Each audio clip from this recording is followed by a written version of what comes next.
सफलता की एक रोचक कहानी। एक लड़का एक सेठ के वहाँ काम करता था। रोजाना वह लड़का अपने हाथों से खाना बनाता और खाकर सो जाता था। इसी तरह से उसके दिन अच्छे से गुजर रहे थे। रोजाना की तरह एक दिन उसने खाना बनाया और अपने हाथ धोने के लिए चला गया था। उस दिन उसने अपने लिए 4 रोटी बनाई थी।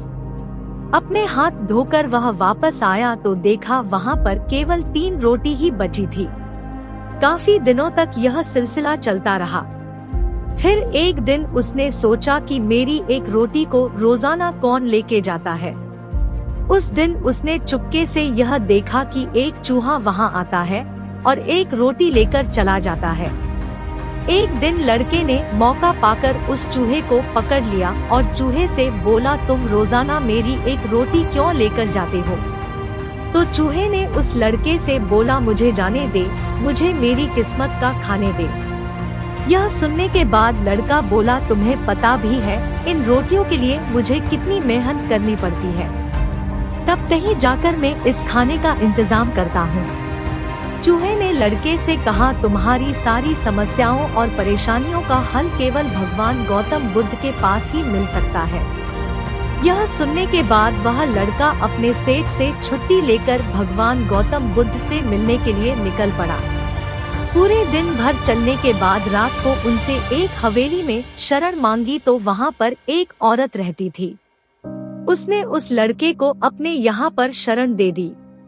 सुबह खड़ा होकर वह जाने लगा तो उस औरत ने उससे पूछा कि तुम कहाँ जा रहे हो? तो लड़के ने बताया कि वह अपनी परेशानियों का हल जानने के लिए भगवान गौतम बुद्ध के पास जा रहा है।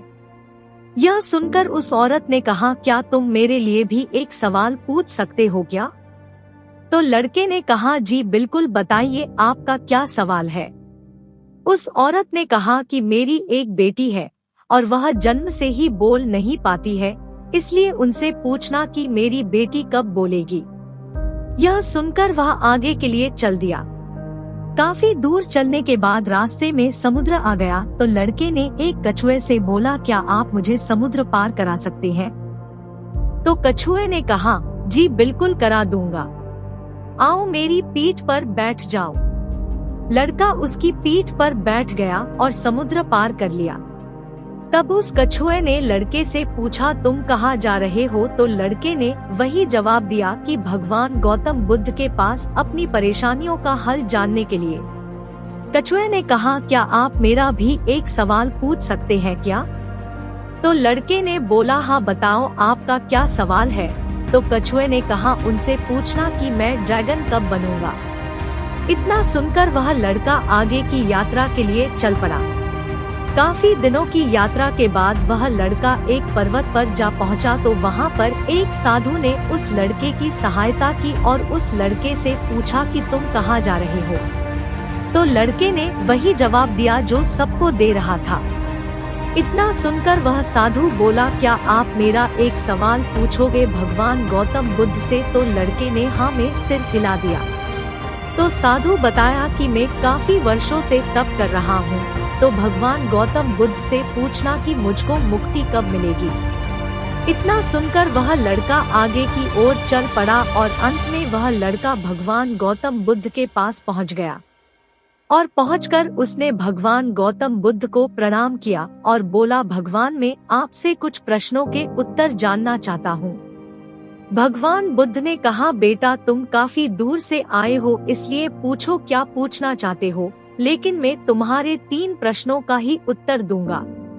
लड़का असमंजस में पड़ गया कि 3 कौन कौन से प्रश्न पूछूं। तो लड़के ने सोचा, मेरा जीवन तो चल ही रहा है, क्यों न मैं उन लोगों के प्रश्न पूछ लूं जो मुझसे ज्यादा दुखी और परेशान है।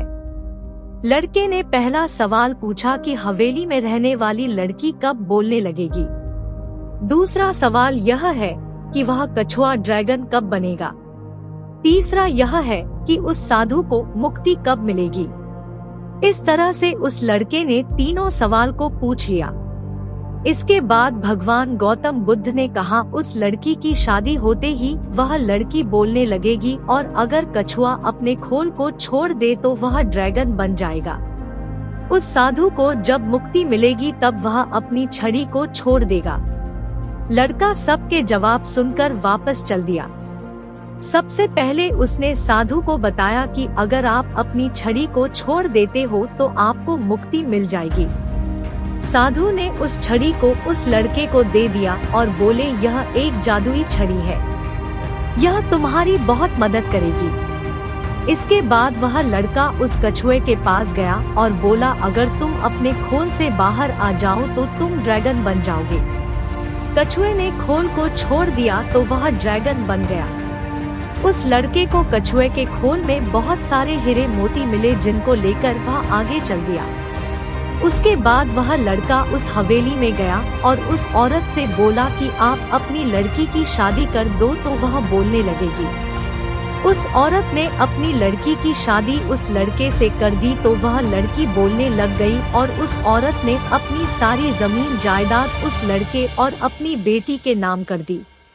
निष्कर्ष दोस्तों, इस कहानी से हमें यह सीख मिलती है कि हमें कभी भी किसी भी तरह की परिस्थितियों से निराश नहीं होना चाहिए और विपरीत परिस्थितियों में भी अपने ही बारे में नहीं सोचना चाहिए।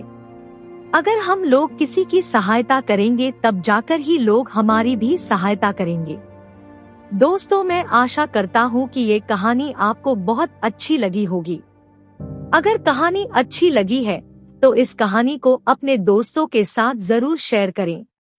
नीचे अपनी राय कमेंट में जरूर दे और भी ऐसी मोटिवेशनल और इंस्पिरेशनल कहानी पढ़ना चाहते हैं तो इस चैनल को सब्सक्राइब करें ताकि आप पढ़ सकें ऐसी प्रेरणादायक और शिक्षाप्रद कहानियाँ, वो भी सबसे पहले।